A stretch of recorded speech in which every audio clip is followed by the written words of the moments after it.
On today's show, we're talking about Evan Carter's first day back in the big leagues. Did one day with a new hitting coach fix this offense? And Leody Taveras has a new home. And of course, it's on another AOS team. All that and more on this episode of Locked On Rangers. Let's get into it.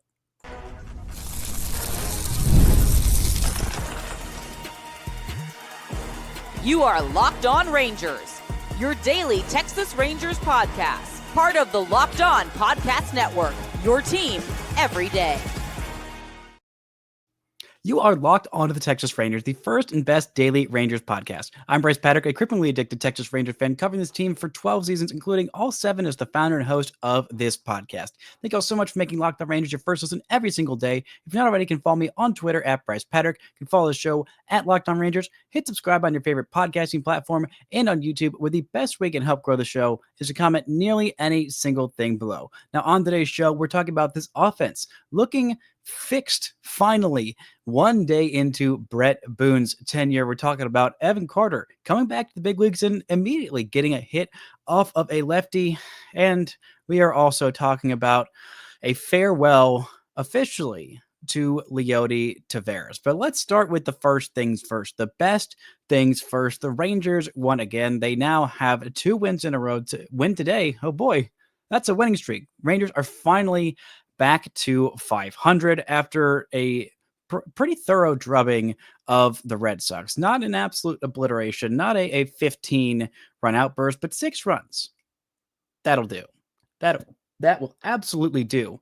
With Nathan Eovaldi on the hill, especially, this offense is just, it's humming right now. These last couple of games, the Rangers have done what they hadn't been able to do all season long. They strung together big innings. They got 2 out rallies. They got 2 strike hits. They hit in clutch situations. The Rangers were 5 for 13 with runners in scoring position. They only had a couple of extra base hits, and both of them were back-to-back, a double by Corey Seager and an absolute obliteration double over the fence or over the wall. Both of these guys, their doubles were ground rule of the ground rule variety. But Jock Peterson, 2 for 3 with an RBI, a run scored on the day, 2 balls hit over 105 miles an hour. This is Jock Peterson. This is the man that we were promised. Although he did go 2 for 3, did have a strikeout on a bunt. I zoned out on that at bat. I was busy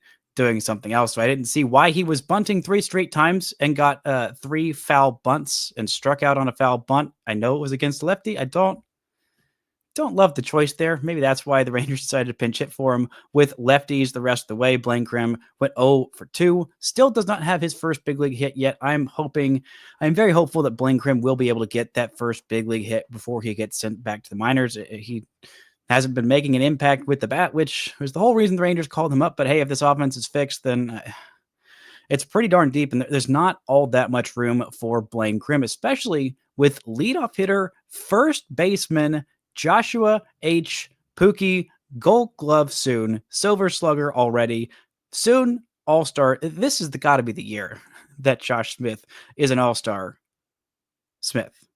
That is the one. That is his full God-given name. Maybe not. Maybe it's fan-given name. But following up his career-high 4-hit game, he follows it up with a 3-hit game. Also reached base a 4th time with a walk, 3 singles for the leadoff man. The leadoff spot is really, really agreeing with him. Hitting .330 so far on the year. The OPS is dipped down a little bit because, even though the Rangers were able to drop 16 hits, only 2 of them were for extra bases. They still have barely homered in the last week and a half, but I will take the runs. I will take the situational hitting. I will take some line drives that could be elevated a little bit more for some extra base hits in the gap, but you take the hits that you can get. You will take the runs that you can get because this offense has been in dire need of some kind of spark. But this is pretty close to the ideal lineup. The only one who started in this game and didn't get at least 1 hit was Josh Young in the 9-hole, went 0 for 4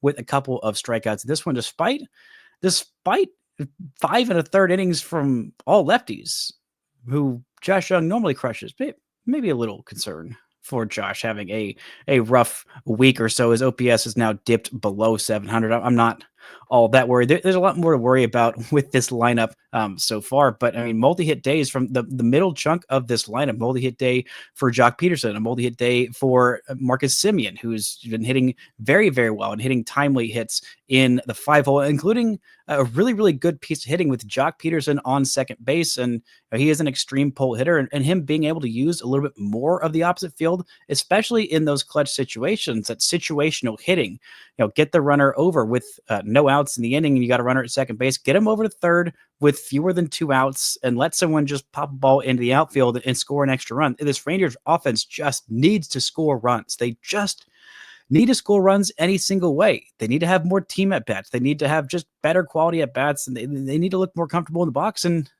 one game in to the tenure of new hitting coach Bret Boone, it looks better. The situational hitting looked better. I mean, from a 4 to the 8 spot in the lineup, everybody had a multi-hit day. Even though Jock Peterson was pulled after 3 at-bats, he still had a multi-hit day. Adolis Garcia, a 3-hit day where he also walked. We got Evan Carter a multi-hit day, including a hit off of a lefty, which he said after the game, it was just a solid knock. Just a bloop single, a 2-out or 2-strike hit into center field. He said, hey, I'm looking forward to the day where I just get a hit off lefty and everyone's like, oh, he just got a hit and it's not that big a deal. Well, we're not there yet, Evan. We are working towards it. Every single hit against a lefty is another step in that direction. And another multi-hit game from Jonah Heim. His average is all the way up to 284. And he has just been a solid situational hitter, getting back to being a really good hitter with runners in scoring position, which he was in 2023. I mean, the reason that Jonah Heim was such a big part of the Rangers offense in 2023 is because go back and look at his stats, his split stats from 2023, how incredibly well he did with runners in scoring position. I mean, he was hitting like Pudge Rodriguez with runners in scoring position, and you put the bases loaded. I mean, oh my goodness, he was absolutely incredible in those situations. And last year, I mean, in clutch situations, clutch is a little bit, it's hard to define, and it's not always consistent. And some guys just always have it. Some guys don't. I mean, Corey Seager very much has it. Adolis Garcia very much has that clutch gene. Jonah Heim has a little bit of it. We didn't see it all that much last year. We just didn't see much offensively from Jonah last year. I think he was just so worn down from that 2023 season. He's looking resurgent this year. I'm really looking forward to Kyle Higashioka getting back so you can spell Jonah a little bit more so that by the end of the season, having 2 catchers, that's a 1A, 1B type situation, keeping those guys fresh for the entire season. I think that will be much better in the long term. Jonah Heim has been traditionally significantly better in the first half before the All-Star break than he is down the stretch. He has had some really, really rough second halves in the past couple of years. Heck, even go back and look at 2023. He was a phenomenal. He deserved every bit of that All-Star nod, that All-Star start in 2023. But down the stretch, he was a little rough after that All-Star break, and especially when he came back a little bit early from that thumb injury. He looked really, really rough for a 2-3 week stretch, and then kind of figured it out enough in the postseason, but still didn't hit all that much. Having him back as a clutch situational hitter is great for this lineup. Adding Evan Carter back, who will work more than his fair share of walks. Going and looking at his baseball savant page after literally one game, it made me smile from ear to ear because again, he doesn't qualify for league leaders in anything. But you go and you look, what's the one thing that you know about Evan Carter? Everybody knows about Evan Carter. He does not chase. This man knows the strike zone better than anybody. Better than anybody. And you look at his chase rate, one game back in the big leagues, 0%.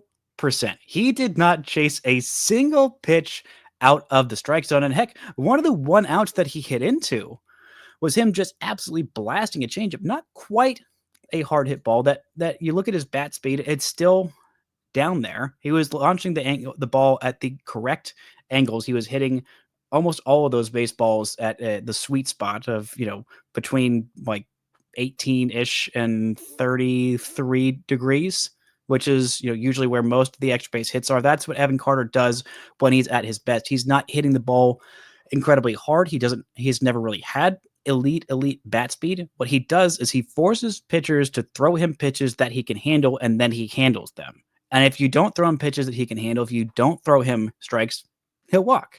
He loves walking. He is fantastic at it. He also struck out a couple times because that'll happen sometimes, like especially against lefties, but he will work a quality at bat. He had some great reads in center field. We'll talk a little bit more about this defense. And the guy who he's replacing in center field has a new home. Leody Taveras is a member of the Mariners. We're going to talk about why. That ticks me off just a little bit, but it could have been even worse right after this. This show is brought to you by Wonderful Pistachios. Looking for a snack that's both delicious and nutritious? Crack into a good source of protein with Wonderful Pistachios. Wonderful Pistachios are one of the highest protein nuts. Each 1 ounce serving has 6 grams of protein, giving you over 10% of your daily value. Plus, they're packed with fiber and better for you unsaturated fats to help keep you feeling fuller longer. Personally, I love the no shells variety. It's the perfect grab and go snack for busy days. Whether I'm snacking at my desk on a road trip or just need a quick protein boost, they are always my go-to. And if you love cracking open every shell for that satisfying crunch, the in-shell options are a classic favorite. The satisfying crack of opening each shell, it is like snack meditation. Whether you're running between meetings or dropping off the kids, Wonderful Pistachios are the snack that works as hard as you do. So get snacking and get cracking with the snack that packs a protein bunch. Visit wonderfulpistachios.com to learn more. Shout out to the Everydayers making Locked On Rangers your first listen every single day. On tomorrow's show, I'll be talking about Tyler Mahle's start. Hopefully, yet another great outing for this Rangers offense. Game 2 in the Bret Boone era. And maybe I'll be talking about Leody Taveras' first game as a member of the Seattle Mariners. That's right. Not much after I recorded yesterday's show talking about Leody Taveras being placed on waivers, Evan Carter coming back up. I thought, okay, maybe he'll clear waivers. The Rangers tried to trade Leody Taveras and nobody offered anything, which honestly feels a little surprising. He's due $3.25 million. And I keep seeing so many points about how, the Rangers save so much money. It's $3 million. It's not that much, especially for an everyday player who, when he's right, is a competent championship caliber starting player. That is a proven fact. You cannot argue that. He was the everyday starter in center field on a team that won a championship. That makes him a championship caliber starting player. When he's right. He has not been right this year, and that's okay. He was the longest tenured Ranger. Now the longest tenured Ranger, the longest guy in the Rangers system, at least. He was also the longest tenured Ranger of the longest guy who had been on the big league club. And now that's, I believe, Adolis Garcia. Maybe Adolis Garcia made a couple of starts before, but in terms of just tenured the entire time on the big league club, I think that's Adolis Garcia at this point. In terms of the longest in the organization, I think that's Jacob Latz at this point. He was drafted in 2017. Looking at guys on the big league roster, that's about as close as it gets. Then after that, it's Josh Young, who was drafted in 2019, and he edges out a couple other 2019 draftees. Actually, Jonathan Ornelas was drafted in 2018, so if he stays on the big league roster, then that's the longest tenured Ranger. But Leody Taveras had been around for a long time, and I am wishing Leody Taveras the best of luck with the rest of his career. I'm wishing him a little bit less hard, now that he is a member of the AL West leading Seattle Mariners. The Mariners have a lot of depth issues with their outfielders. Victor Robles, a guy who they claimed on waivers and completely turned around, a guy who was another formerly elite top prospect with a lot of potential back in 2018, 2019-ish with the Washington Nationals. It was Victor Robles, then Juan Soto, in terms of how they were thought of in their prospect status. Victor Robles was thought of as a higher prospect status. Then Juan Soto just became one of the best hitters that the sport's ever seen, and Victor Robles was not that good. And then last year, he was great, but then this year, he had that truly horrifying injury, an arm injury that he was carted off the field on in San Francisco that I'm pretty darn sure has ended his season. So they need a little bit more depth out there in the corner. And Leody will not be playing center field every single day. He has got an absolute cannon of an arm. He is an incredibly fast runner. I don't think that Jerry Dipoto, I was seeing a clip from him and talking about how elite his defense is. And I'm like, yeah, when it's right, it's pretty good. We'll see if that ends up being the case. I'm honestly surprised that he made it all the way in waivers to Seattle, made it past some of these other teams. I'm honestly genuinely shocked because he's 26 years old. He still has a lot of upside there. You can't argue that he does have some upside there. And You're paying $3.25 million for a potential everyday starting player. That's a bargain. That is a bargain. Even with his flaws, that is still not that much to pay. It's not saving the Rangers that much. Stop buying into the Ray Davis pushed narrative of, oh my gosh, the Rangers are so poor. They're not. They're not. Stop buying it. Please. This is not a broke team. This is a massive market. This is a massively successful franchise that can afford to pay the luxury tax. So stop, please, for me, stop buying the nonsense of, oh, this team is so poor. They saved $3 million. This is not the Rays. This is not the Rays. This is not in Tampa, Florida. This is not in Pittsburgh. This is not in Kansas City. This is not in some tiny market. This is in DFW, a massive media market. Heck, the fourth or third biggest media market. Please stop letting them tell you, these billionaires tell you that they're broke. They're not. None of them are.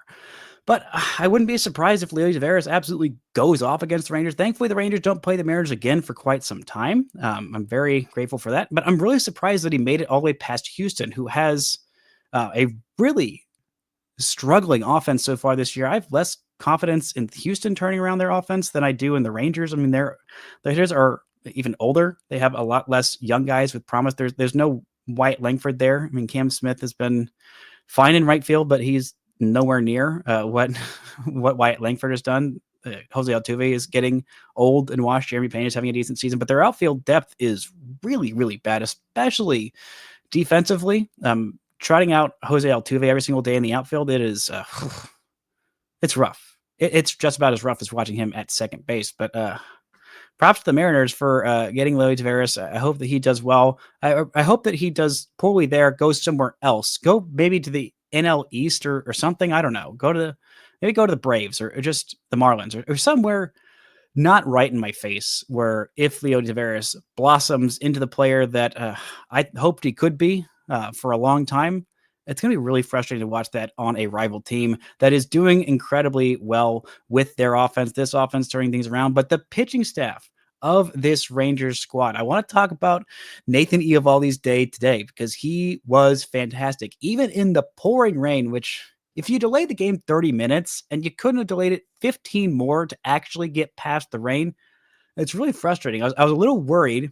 I was actually a lot worried that Nathan Eovaldi's start was going to be basically scratched. He was just going to have to pitch one inning, and then it was going to downpour long enough that Nathan Eovaldi couldn't go back out there. He couldn't go back out there very long.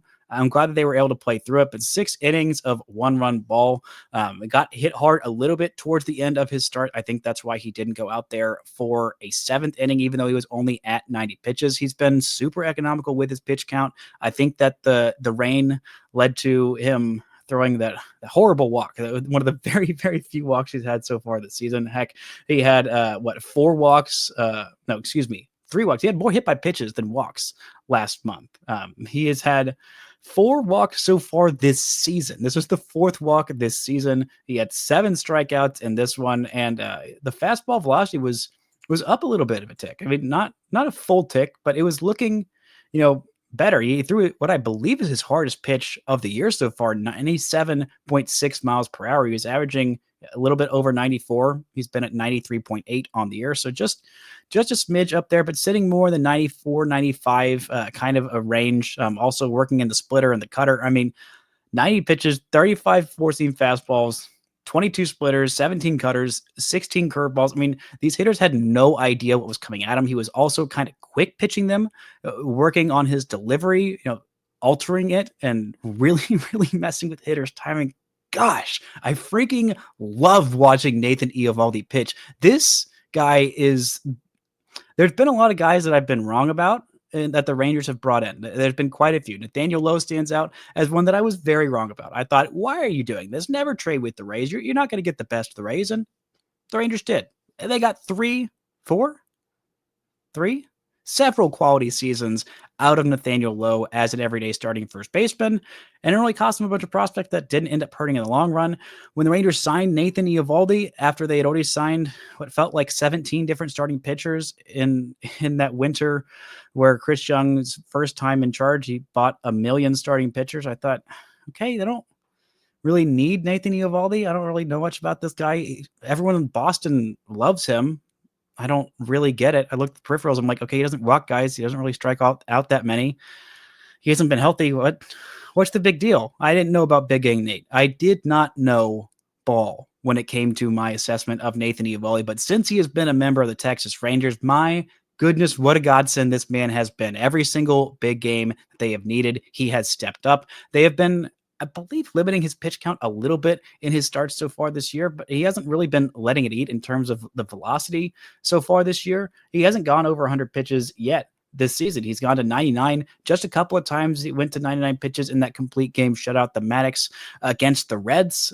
He went 99 pitches in 6 innings against San Francisco. He went 92 pitches against the Athletics. When was that? That was last week on the 30th. And then in this game, 6 innings of 1 run ball. He got hit hard the last few batters that he faced, including that line out to Wyatt Langford out there in left field, playing some really, really great defense. I'll talk more about that in a second and more about this pitching staff, but just 90 pitches in this one. I think the Rangers have learned how to take best care of Nathan Eovaldi, not pushing him too hard. And it's not just Nathan Eovaldi carrying the staff. That's what it looked like before the season. That was just being Nate Dogg having to pitch 7, 8, maybe 9 times, 9 innings every single start. He's averaged 6 innings per start, and he has not been the only one healthy and dominating in this staff. This has been an incredible rotation, and we have been so focused on the floundering offense that we haven't had time to properly focus on how great this starting pitching staff is. We're going to do that and more right after this. This show is brought to you by Supply House.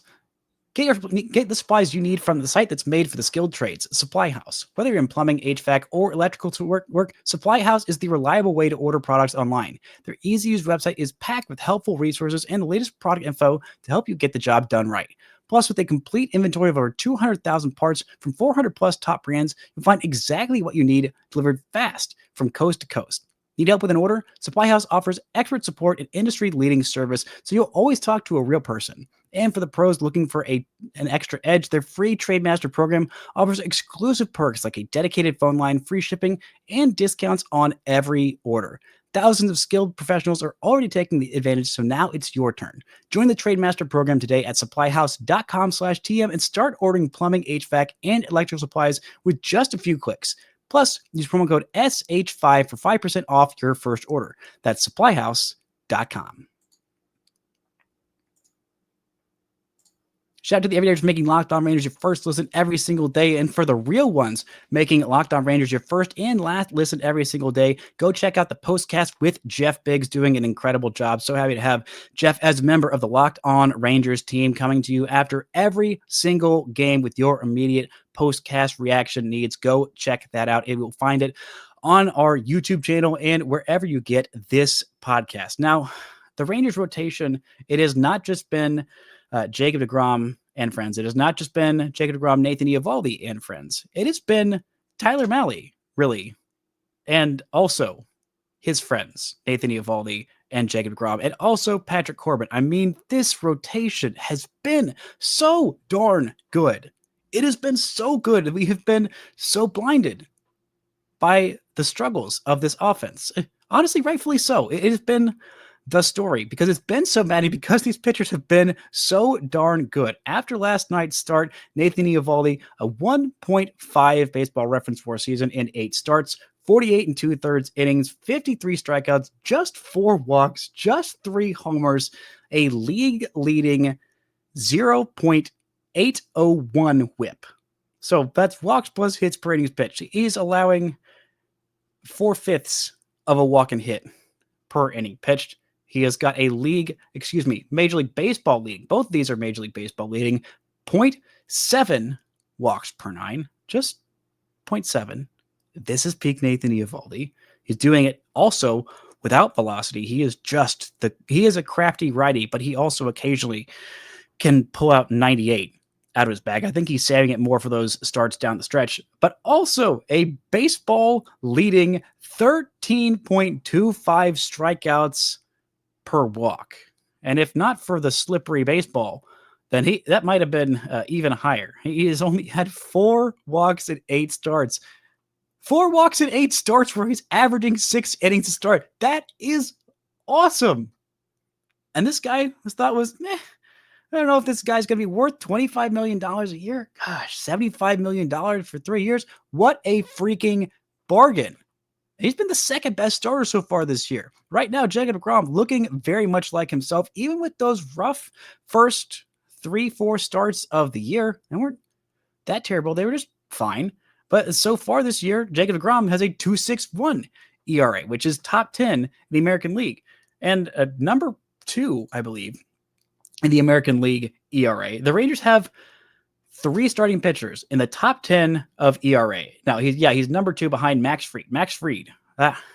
Man, the Rangers looking very smart because they're 2 big starting rotation purchases. They were between Max Fried and Nathan Eovaldi. Right now, Max Fried has a 1.01 ERA with the New York Yankees. Tyler Mahle is second in the American League with a 1.19 ERA. Now, his last couple starts have been a little rough. That's the only reason that that he's not leading Major League Baseball in hits per nine is because of those rough last couple of starts. But the Rangers, you look at their ERA plus for their top 3 starters. Heck, you go top 4. I'm throwing Patrick Corbin in here. He's made 5 starts. He's been really darn good for the Rangers in those 5 starts. Nathan Eovaldi, ERA plus, where 100 is average. He's been 88% better than league average, a 1.88 ERA plus. Jacob deGrom, who's been the 3rd best Rangers starter so far this year, which seems bonkers to say at any point in the season, a 1.47 ERA plus. So he's 47% better than the average pitcher. Then Tyler Mahle, a 3.21 ERA plus. He has been more than 3 times better the average pitcher. And then Patrick Corbin, 1.17 ERA plus. That's awesome for your top 4 starters. That's awesome. He's averaging almost 5 innings per start, and that is without any spring training, with one 80 pitch simulated game before the Rangers got him into this big league rotation. Patrick Corbin, my humblest apologies. I have been so wrong about you. Even if he blows up down the stretch, what he's been doing so far, the Rangers have 3 starting pitchers right now on the IL. They've got 3 starting pitchers on the IL, and the current guy that is the number 4 man in the rotation has been 17% better than the average, and that is with him being the worst starting pitcher in baseball for the last half decade. This starting staff has been awesome. It's been awesome, and it's not just the results that they've put up, but you look at the teams that they've done it against. I mean, they've barely had any blow-up starts. When they've blown up, boy, have they blown up. Like that start that Jack Leiter had against Seattle. But you look at the amount of time that this team has given up. They've played 36 games so far. Times they've given up more than 4 runs in a game. It's 10 in 36 games. The whole staff, the bullpen included, the time they've given up more than 4 runs in a game is 10. More than 5, just 6 times. Just 1 out of 6 times they've given up more than 5. And most of those just been around 6. There haven't been that many blow-up starts. So if the Rangers had scored 6 runs in every single game so far this season, which would be a lot, it'd be averaging a lot, they would only have lost at most 6 games. I believe they would have lost 5 or so. They might have tied a couple of those. They might have given up exactly 6 a couple of times. But they've done it against great offense. They played the Boston for the first 4 games. They played the Red Sox for 3 games. They played the Rays, a decent offense. And, 2 of these times that they've done this, given up more than 4 or 5 runs, were against the Cubs, which look like an unbeatable offense. But they went up against the Dodgers. The Dodgers have the best record in all of baseball right now. The most runs they gave up in a game was 3. They gave up 3 runs in the first game, 3 runs in the second game, 1 run in the final game. They were able to squeak out 1 win in that series. They should have squeaked out some more. But then they've shut down that absolutely on fire Angels offense in that series at home. They played the Athletics, and they didn't give up that many runs. Especially, you look back at that last series, why it was so maddening. Granted, they deserved to lose that game where they lost 1-7. You get up 7 runs, you're probably going to lose most of those games. But they limited the A's offense to 2 runs the first game, 2 runs in the second game, and 3 runs in that final game.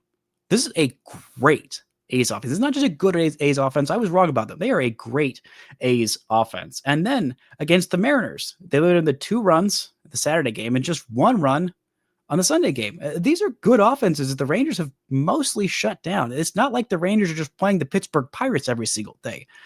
This pitching staff has been incredible. And I think that's why the frustration with the offense has reached such a fever pitch, because they're not asking. If the Rangers had just been an average offense, I am not asking for this Rangers offense to be, juggernauts. I'm not asking this to be the 99 Rangers offense, the 96 Rangers offense, the 98 Rangers offense, the 2011 Rangers offense, or heck, even the 2023 offense. I'm not asking it to be that. It doesn't have to be that. For this to be a team that, honestly, if they had hit even like around the back of their baseball cards, that's what I was hoping for bouncing into this year. That everybody hits about like they've hit in their careers. This would be a team in first place. Right now, the Seattle Mariners are on top of the division at 21-14. That is 3 games behind in the win column, 4 games behind in the loss column, 3.5 games out. And this offense has been one of the worst in baseball. They are 3.5 games out because this pitching staff is so incredibly good. And heck, even the defense has been awesome too. I mean, Evan Carter out there, he's like a book girl because all he's doing out there is making good reads. That is a joke for my girlfriend and any book nerds out there. You look at there in Wyatt Langford in left field. He has been sensational out there in left field, and a very difficult left field to play in Fenway. I mean, he had an assist at second base. He played a ball perfectly off the green monster. I'm pretty sure he barehanded it off the wall. I don't even know that if it hopped off the ground. I think it was just right off the wall, barehanded strike to second base, and then a leaping grab out there in left field.